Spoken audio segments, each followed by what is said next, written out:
Finally summer holidays అయిపోయాయి. మా వాడు ఫస్ట్ టైం ఆగస్ట్ 11న స్కూల్కి వెళ్తున్నాడు. School bag check. వీళ్ళ స్కూల్కి ట్రాన్స్పరెంట్ బ్యాగ్ ఉండాలండి. అంటే లోపల ఏం పెట్టుకున్నా కనిపించేలా ఉండాలి. అన్ని స్కూల్స్కి ఇలా ఉండదు, సో ఇలా ట్రాన్స్పరెంట్ బ్యాగ్ తీసుకున్నాం. Lunch boxes check. వీళ్ళకి మార్నింగ్ 7కే వెళ్తారు అండ్ ఈవినింగ్ 4:30 తర్వాత వస్తారండి.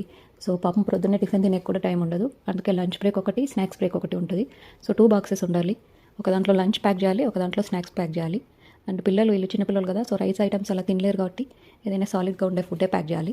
అందుకే లంచ్ కూడా ఏం ప్రిపేర్ చేయాలి అనేది ఇప్పటి నుంచే ఆలోచించుకొని ఒక మెనూ ప్రిపేర్ చేసుకోవాలి. Water bottle check. మా వాడు పెట్రోల్ చూస్తుంటాడని చెప్పి నేను పెట్రోల్ బాటిల్ తీసుకున్నాను. దీంట్లో పేర్లు కూడా వాడికైతే తెలుసు. మార్షల్, స్కై అనేదో చెప్తాడు. School shoes check. వీళ్ళ సైజ్కి షూ తీసుకోవడము, సాక్స్లు తీసుకోవడం చాలా కష్టము. ఫైనల్గా ఆన్లైన్లో స్కెచర్ షూస్ అయితే దొరికాయి. ఐ థింక్ సో కావాల్సినవన్నీ తీసుకున్నట్టున్నాను. నేను ఇంకా ఏమైనా మిస్ చేశానా ఫస్ట్ టైం స్కూల్కి పంపించేకి? మీకు ఎవరికైనా ఇంకా ఏదైనా మిస్ చేసినట్టుంటే కామెంట్ చేయండి.